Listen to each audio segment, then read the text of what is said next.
Peace, y'all, and welcome to Gather and Heal, the podcast. My name is Vanessa and I am your holistic host. Basically, we're going to have lots of combos. Sometimes it'll be just me, and sometimes we'll have some guests. No matter what the topic is, though, I'm going to make sure that it connects right back to your emotional wellness and healing journey. Peace, y'all, and welcome back to Gather and Heal, the podcast. I'm excited because I'm interviewing another person that I was so blessed to cross paths with in the playground. And, well, not literally the playground, although that could totally have happened too at one point. But, anyways, the playground, the space that my mentor and teacher, Shanila Sathar, has virtual playground. And so I have been really fortunate to connect with lots of different people and have really dope conversations. So here's another one. And I love the fact that I get to hit record and share our conversation with you. So, enough of me babbling. Here is Justine. So, tell us, who are you? Who are your people? Um, and what sets your soul on fire? Yeah. Hello. Thank you so much for having me here. And yeah, so hello to the listeners. My name is Justine, and I am a relationship coach. I help people with relationship transformation. I'm a mother of two really spirited beings. And so, what lights my soul on fire is, just I really am big on finding the cause, like the root and the cause of things, so that we can, like where our society might kind of focus on like symptomatic type of treatments, where we're trying to like kind of put out all the little fires. I really want to get down and dig deep and get in there. So I've just been like an investigator. I've been like somebody who like is a seeker of knowledge and truth, and really wanting to break those generational cycles in my own family. Mm, Um, so yeah, like that lights my soul on fire. I definitely, like, when I became a mother, it was just like I saw the world totally differently. Um, and yeah, I'm ready to like heal from those ancestral traumas that have been passed down, unconsciously or consciously. mm. And so yeah, relationships, that is my passion there. That's your jam. Yeah. I'm thinking about you had sent me a message on Instagram and you're like, I'm gonna butcher it, but it was a beautiful version of I am here, I want to build more relationships, I want to build community. And you had seen my breath work and engaged in the breath work. And so you were like, hey. And I was like, oh yes, I love that. I love it so much because I don't think we necessarily, just kind of like generally speaking, we don't put ourselves out there enough to see who else we can align with and see what Mhm. other relationships we can build and learn from, and just be with. So I am super grateful for you for doing that. And now we get to hear a little bit more about how you show up and what it means to you to be a relationship coach, which Mm. I actually like that question. So if you don't mind answering that. Yeah. The question was what, like, what's it like to be a relationship coach? And what Mm. brought you there? Oh yeah. Okay. That's a really great question. So actually I was brought to relationship coaching because I myself was going through a lot of relational pain in my marriage. And so the work was really just kind of I was doing my own work, seeking coaching myself, seeking counseling myself. And then I realized like I have such this deep passion for relationships. Like I'm always trying to figure out what can I do better? What could Mm, change here? What opportunities do we have? And I would get really creative about ways in which I could learn how to hear and understand my husband more. I knew that there wasn't just like this curse that people have on their relationships where they just can't get it right. There has to be some kind of like sense of responsibility on my end and their end too. And so that's kind of what brought me to really try to understand relationships a little bit more was my own when I was mm, going through all of the work. So I signed up for like to learn about intimate relationships and learn about like all the self-development stuff, all of these so I took a course where I was like, I really want to help people in their pain too, but I need to help myself first. Mm. Yeah. And I knew like I could see sometimes like these little glimmers. I was in a lot of relationship pain, but there were these little glimmers that would show me like I'm I'm where I'm supposed to be and I'm learning the things that I'm supposed to learn. In all of Yeah. that pain that I was going through, I would be, I was like blaming my husband, I was blaming other people. I was the victim in my life and just kind of, that saying where they say if you point your finger, there's three pointing back at you, Mm-hmm. right? And that's exactly what happened is like when I started to dig into my relationships, it actually brought me to look inward on myself. And I learned a lot. Like I came home to myself. I thought I was going because I was blaming someone else and somebody else was like, I don't know, like the villain in my life. But Mm. but really like as I kind of really settled into that work, I realized that I had been choosing my path this whole time and then became empowered and I wanted to empower other people too. Mm. It's so interesting, right? Because I'm thinking about how you said you were going and you're thinking about fixing the relationship, right? Mhm. And doing things differently and so on. But then it's like, surprise, here's some work that you need to do too, right? And that shit's hard Mhm. when Mhm. you're realizing, when you come to that point of recognizing, like, yes, there's impacts from this relationship and impacts from this environment and so on. And what's my role in it too? Yeah. And that's usually like the hardest question to ask. And then hard to answer too. Yeah. Yeah, a lot of us don't even know. I remember a time when I didn't know that like we're not asking the right questions or when we don't know like what else is out there, right? Mm. And so yeah, that was just a huge one, a huge pill to swallow for me. Yeah. And that was the start to you coming home to yourself, Yeah, right? definitely. It definitely was. I've gone through a crazy journey with relationships. I was obsessed with relationships, like I was in so much pain because I had so much anxiety around relationships. And Mm. I always felt like this deep like abandonment when it came to relationships. And so relationships was really my path back home to myself. It was a path, like a spiritual path for me. Mm. It is kind of like the bolster, like what launched me into this, this career that I get to do, like that I get to help people with their relationships and seeing the world in that way and how we connect with each other. I think that's the Mm. bottom line. Yeah. Mm.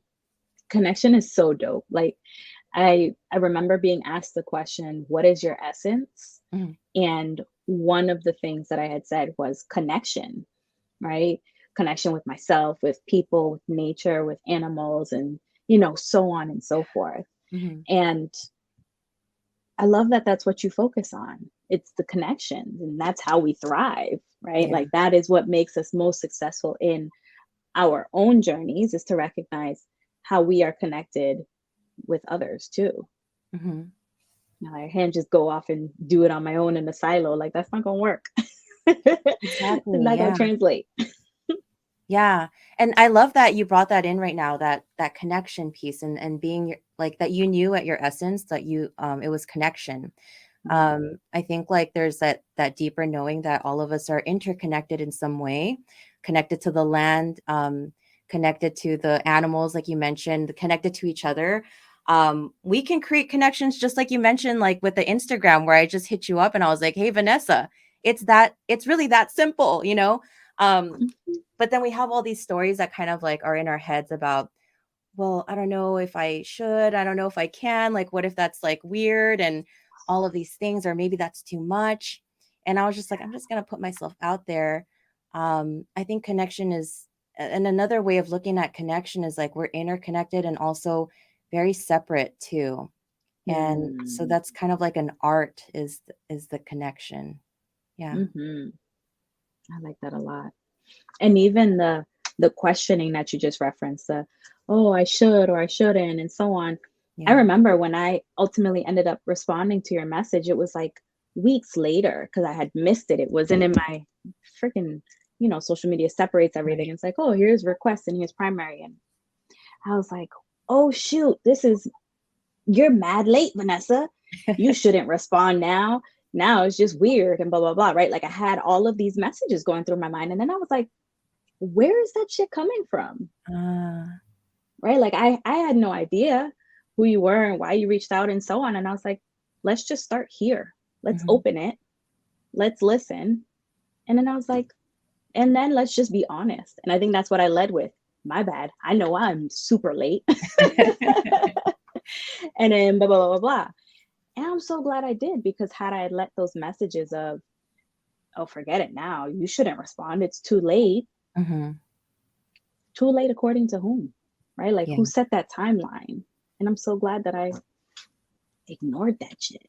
Yeah, I'm glad too, because when I got your message, even though it was weeks later, I mean, it wasn't on the forefront of my mind anymore, but when I received your message, it was like it was heartwarming for me because, and you Hmm. were being honest, so we just made a connection from that, just you being honest, like, my bad, this shit fell into, that separate inbox that I didn't see. And I'm like, that happens to me all the time, So there we go. And then it's like, just my heart is connected to yours. Hmm.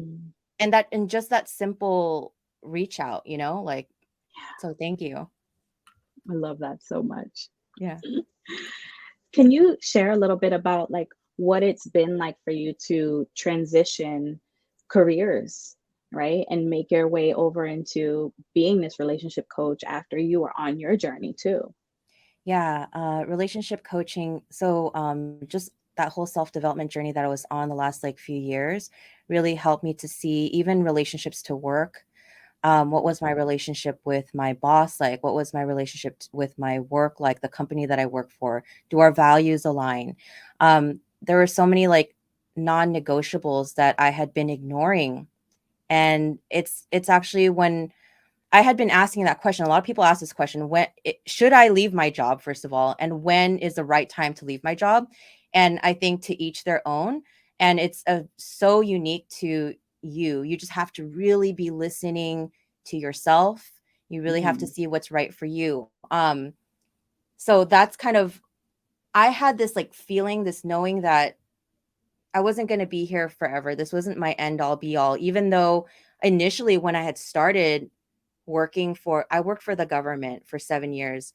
That was my last job. And when I jumped into that job, I thought, I'm going to be here. I'm going to retire. This is where everything is just going to end here.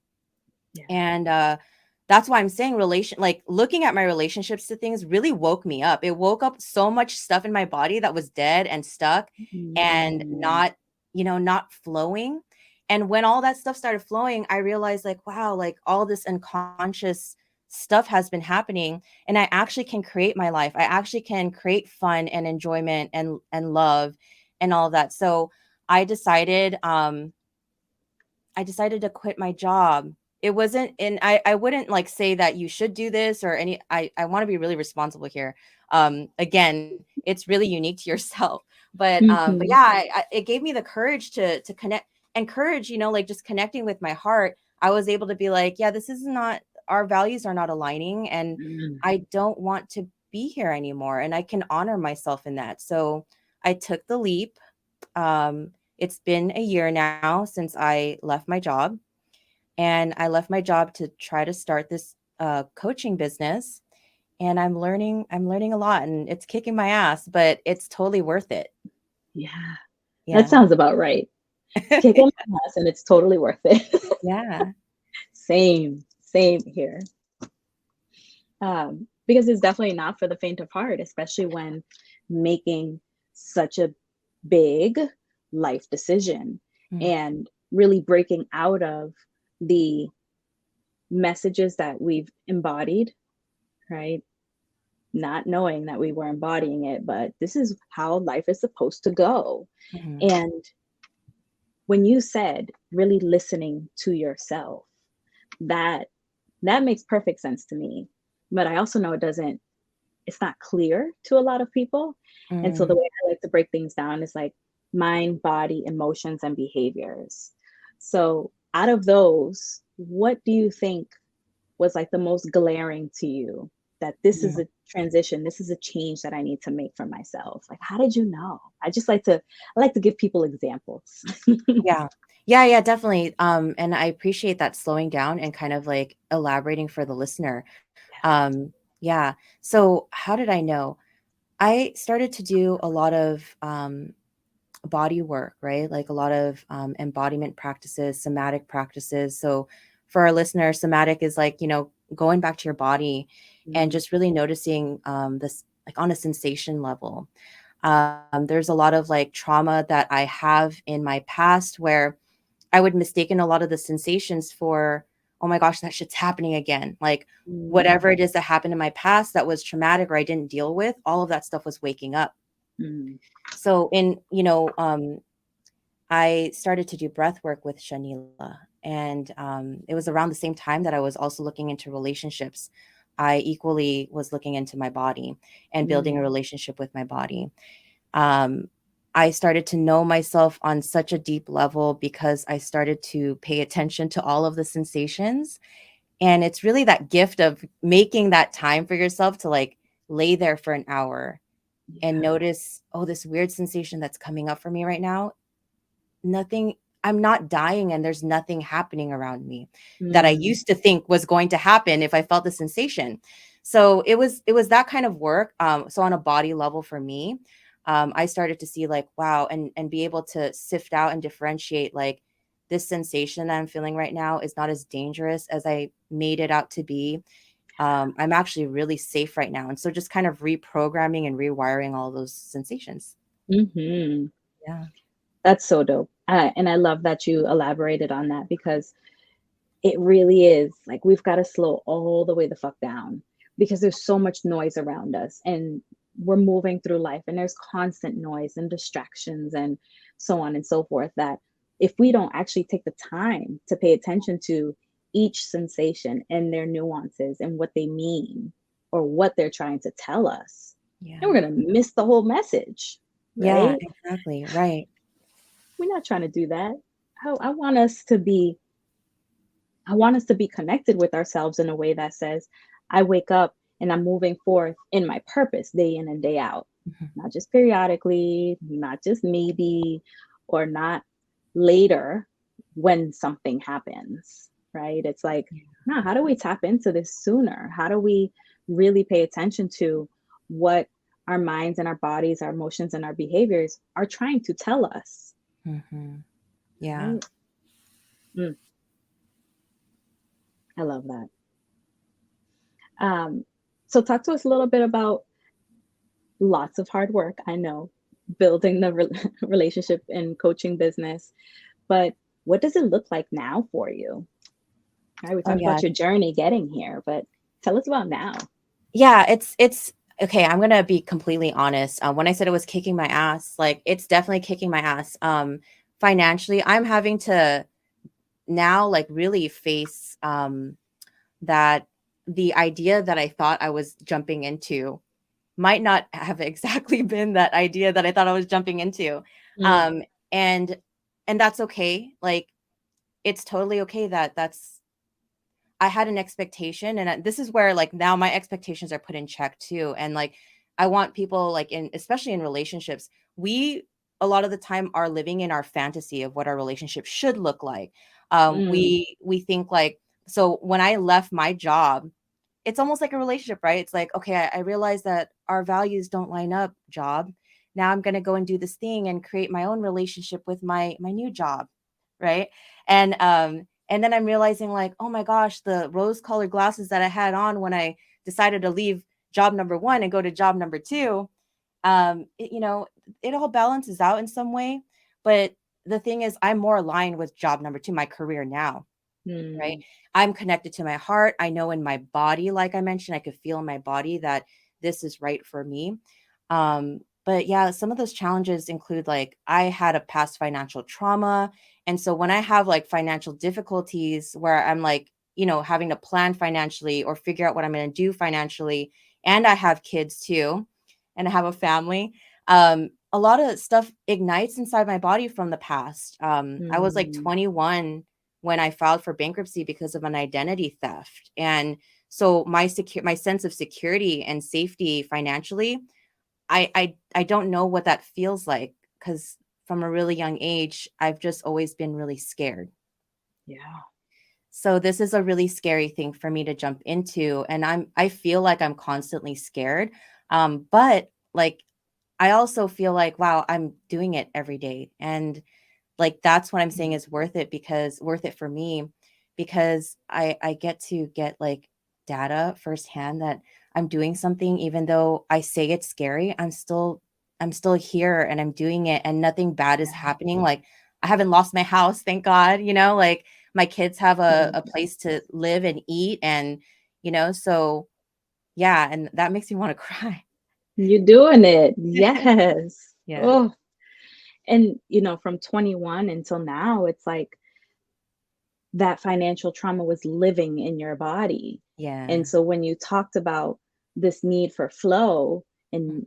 I'm thinking movement within your body, that's what also I'm sure needed to be released. And Yeah. is continuously, right? Which is probably still what contributes to some of the fear that comes up, and being waking up in the morning and be like, oh shit, I work for myself. Mhm. What do numbers look like right now? Right? Mhm. Yeah. That's a real fucking conversation to have with self. Yeah. Yes. Oh yeah. Yeah, Oh yeah. Um, but thank you for sharing that. I definitely feel it, and it's one of those things that people don't always talk about. And you exactly. phrased it beautifully. It's like job one, relationship, rose colored glasses, and values aligning with job one, and not job one, but more so with job two. How Mhm. important that is, Mhm. right? And Yes. for me, I'm like, that value and that connection you've got with job two is probably, I feel pretty safe saying this, why you're able to move through the fear. Yeah. You'd be Yes. scared shitless still doing it. Yeah, thank you so much for actually naming that. It's so nice to like talk to somebody about, like, because I think this might even be the first time that I'm talking about this trauma with somebody, especially on a podcast, and so it's just really nice to kind of hear that back, that Mm, I'm able to do this because I'm aligned. A lot of that is because of the connection that I've made with myself, the connections that the opportunities that I'm calling in for myself because of that work that I'm doing. And I'm able to do that because, I mean, back then, not even with job one, but I'm just saying, like, throughout my life, after the bankruptcy, it was it was really it was really tough. It was really hard. mm, I didn't want to, like, there were times I felt like I didn't want to live. I just didn't want to face, like, the numbers were high. It was like something like $200,000 taken out under my name, and I was like mm. 21. I had no idea what the hell, like, I was supposed to do. Right. Um yeah, and it was like by somebody that I knew. So that was like, Oh. yeah, so there was a lot of betrayal there, abandonment issues there, like just feeling like really wounded, and having to see that person on, because it was somebody I knew, so it was like somebody I saw. Um, it was a lot to deal with. I wanted to run the other direction, and just so all of that just kind of like Mm, sat and settled in my body, and I didn't want to face it. And it's just like a decade later, that's where all of this breath work and all that stuff, all that movement, the flow, the like you mentioned, all of that had to come up, and I had to mm. face it. And it has made me more courageous, more brave, more confident because of the courage to do all these things. So when people are searching for confidence, it's like you just got to jump into the things that you're connected to with your heart. And the courage that it takes to do all these things is what builds that confidence. And yeah, like, yeah, I feel really, really Mm. good about it. Yeah, I can tell. I can feel it as you're talking. Yeah. I'm curious because I know, even though it's different, but in working with my clients, right, as a therapist, I know Yeah. that it comes up a lot, this question of, how do I know when I'm connected to my heart, or how do I know when I'm really truly connected to something? Um, and I'm just curious, how would you respond to that if someone you were coaching was like, "Yeah, okay, Justine, like I hear what you're saying. It sounds like it worked out really well for you, but I don't even know what sets my soul on fire. I don't know how to connect with my heart. Mm. Yeah, for me, it's if somebody were to ask me that or tell me just what you said right now, I don't know how to connect to my heart. Really, it's just being with them in that moment. Mm, It's being with them in that moment and relating, because there was a time I remember when I couldn't connect to my heart either. So let me meet you, instead of like saying, hey, take the leap, come here, right? Yeah. right. Like, I mean, there was a lot of things in between that you don't see, that we don't talk about, that you don't see about me, that you don't know about me, that I jumped all the way here, right? But it wasn't just Hmm. like overnight. So I would just be showing compassion to that person and really just being able to relate with them. And then we'll take it slow, maybe during a session with me, I might even just have them try to like name what's on their heart, try to connect Mm, with their heart whenever there's a moment to do that. And so if I see like an emotion coming up or whatever they're talking about that seems important to them, that lights them up, what's mm, happening in your heart right now? So just directing them back to their heart so that they can start to notice, like, oh shit, this is yeah. what's connecting me. Like, this is where the connection is with my heart. And just Mm, helping them notice that on their own, because they have it inside them. Everybody has the answers inside them, right? But we just have to, like, we just forgot because we've been separated from ourselves for so long. We've been listening to other people and the scripts and the status quo for so long that's why that connection I was saying, it's important to have connection with other people, but really we need to have connection with ourselves too. And a hmm. lot of us are not practicing that. And if we're not practicing that, we can't be hard on ourselves for not knowing what that is or looks like. Yeah. Right. And I love how you said meeting them where they are, right? Yeah. And not being like, yo, come through, just make this big ass leap over here. You'll be fine. You'll figure it out later. It's like, Yeah. no, okay. If this is the space that you're in, then connection, community, let me just come through and I'll hold this space with you. We can Mm, just sit and be together. And there's so much power in that it's so underrated. yeah. The just be with the person, right? It makes me think about when someone's grieving. And so let's say I'm sitting with a client and they're like, oh yeah, my friend is grieving because of the loss of such and such, such and such. I don't know what to say, or I don't know what to do. I'm like, there's nothing to say, right? Just be with them. Mm, Let them know you are here. And if you really do want to jump into this what do I do phase of things, ask them. mm, Ask them what they might need. Maybe give them a menu of like options and ideas, but we don't always have to do something. yeah. Sitting and holding space is doing something actually. So here I am contradicting myself, but y'all know what I mean. Yeah, no, that's it. I like that you brought that example up. There was this one time when I was practicing coaching, when I was training, I actually sat with somebody who they had brought to the so and I want to share that there were people watching too, right? Because they're trying Mm, to offer feedback. And so I was kind of like nervous, but the person that I was coaching, she mentioned that somebody in her family had just passed away. So she was grieving.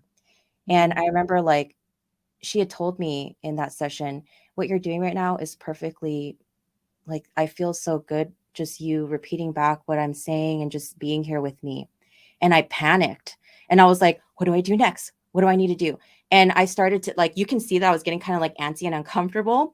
And the yeah. mentor that was with us was just like, okay, just notice what's happening. So also the power of noticing. If you notice that you need to do something Mm, or fix something for somebody, just notice it. And it's not good or bad. It's okay. Like, it's just, right. I think we've been taught like we have to do something and you need to fix this thing for that person. And so there's that urge or that pressure to do it. And that's what I felt like. I felt like I was in a pressure cooker, like, "Ooh, like, what do I do?" But she, and it's funny because I was looking back at that experience and she was like, everything that you're doing right now is perfectly like fine. Like, I feel seen and I feel understood Mm, just by you being here. And I couldn't just sit with her in that silence. It was so hard for me. So that's a skill too. Like, to be with somebody is definitely a skill too. mm-hmm. Yeah. Yeah. Because it's kind of like what you were saying, where we're so conditioned to do something, fix something, be productive, so on and so forth. But nobody teaches us just to slow the fuck down and Yeah. just be with ourselves. And we're not taught how to do it with other people either. Mm. And that's why the very simple, quote unquote, approach of just being with someone doesn't even cross someone's mind, Yeah. right? Or even if someone's telling us this is all I need, we're quick to jump to be like, okay, and what else though? Yeah. This can't be enough. Exactly. Yeah. Oh, so much power behind all of it. And the way that our own calm and the way that our own compassion radiates too, right? Because Hmm. it's not just through words that it radiates. That's not what that person was saying. They felt it. Yeah. So the more centered and aligned we are, that's what we're giving off. That's what the other Yeah. people around us feel. Yeah, yeah, that reminds me of like just I remember when somebody like brought up the concept. I think it was I was looking into tantra and I was looking into Mm, the concepts of tantra and they were talking about like one of the things is like how can we use our words less and like communicate our love to our partners or communicate our love to our loved ones through our bodies or just like through our energy. And I realized, wow, that's actually really powerful. And I had never thought of it that way before, right? Like you said, it's what do I do? And it's like usually physically, what do I do? You know, should I give them a hug? Should I move this chair for them? Should I? It's always like this physical thing, a physical dimension.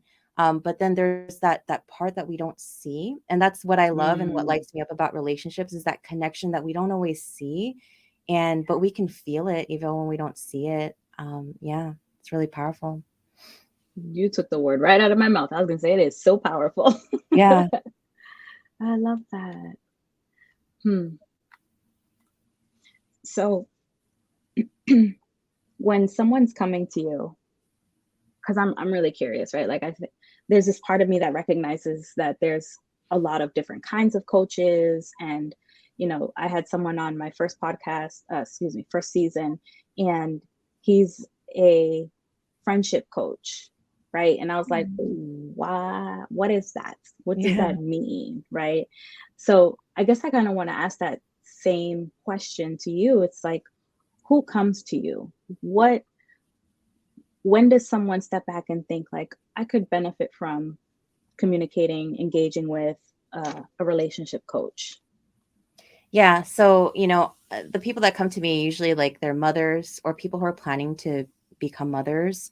Mm, They're in a relationship, maybe a lot of the time it's with partners, but I'm really helping people in the relationships too, because like how we show up for one relationship is really how we show up for all relationships. It's yeah. And it like a lot of people might try to argue that with me, but when a relationship becomes intimate, I think that's where um yeah, I think the argument that people are trying to make usually is like, well, the relationship I have with my coach isn't the same relationship that I have with my husband. And yeah, that might be true. Probably because you're not as intimate with your coach or you're not getting intimate with your coach, right? mm-hmm, And so I really just, once you do get intimate with somebody, how are you acting? It's like when you first move in with a roommate and you're like, yeah, we're all good. And then like 3 months in or 4 months in after that honeymoon phase is gone, it's like, oh, I hate my roommate. They always leave the thing out and I never tell them, mm-hmm, and now I'm resentful. So yeah, like people who are coming to me usually they're mothers, people who are like valuing the same things as I do, like creativity, fun, freedom, play, mm, and they want to get playful in their relationships. And I have coached like men and women, mostly women, but men and women on their relationships, their intimate relationships, so people who are wanting help in mm, their intimate spaces. And then I just want to make sure that we understand when I say intimate, it's not necessarily like about sex, like so there are intimacy coaches out there that are looking into like sex and sexuality, but I really just mm, mean like that vulnerable, open mm. connection that we have with people. Yeah, so yeah, anybody who's like needing I help love in their that. relationships, I've even seen like with a lot of my clients, it starts off with their husbands, and then it turns into like their mother right? Mm, And then it turns into themselves. So then they start to heal all these aspects of like relating. They see it wakes up from their husband, but then they start to see where it shows up in all of their relationships and with themselves too. Yeah. mhm. That's huge. It's like, I'm coming in, I think I'm gonna go meet with this person for this particular thing, and then poop, surprise, here's other relationship dynamics that you've got, and here's the other ripple effects and so on. And I love that. I'm the kind of person that loves that, where it's like, oh, let's dig in, right? Like, Yeah. let's get to the root, like you were saying earlier. Um, but not everybody's always ready for that part. Not everybody's Yeah. ready to do what can be challenging work and ask, then answer the right questions. Hmm. Um, so I say that for people to like give themselves permission to pace, right? Be with whoever's holding space for them, but also recognize, like, if I'm not ready, I'm not ready, and that's okay. Hmm. And I'm planning on coming back, right? I Yeah. think that's powerful too. Yeah. Hmm. Were you Yeah. going to say something? Oh no. I Okay. think like just to kind of add on to because like just by saying this too, this is like I'm realizing some things too about like the people that I see. I think like in any kind of coaching environment or even like if you're seeing a therapist, there's a lot of we talked about courage earlier, Mm, and a lot of connecting with that courage and like moving beyond the fear that we might have. So like everybody has fears. And so I just really want to normalize that everybody has a fear. And like when you're willing to like look at what the fears are and face them so that you can move beyond your fear, like those mm. are the people. Yeah, those are the people that I'm essentially working with. Yeah. Oh, yeah. And how, yeah, it's the courage piece for me.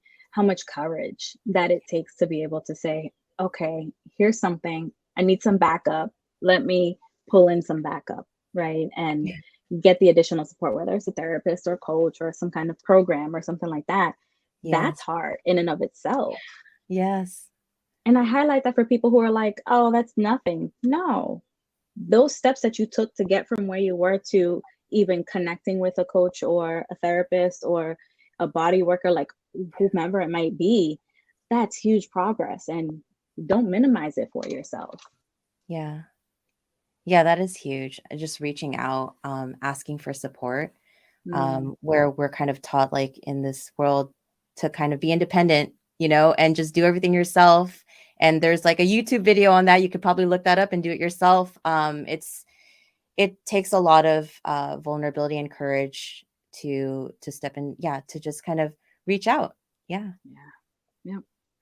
And so what the do it yourself and individualistic approach and so on, I want to flip it and I want to ask you, how do you build community and how do you encourage others to build community?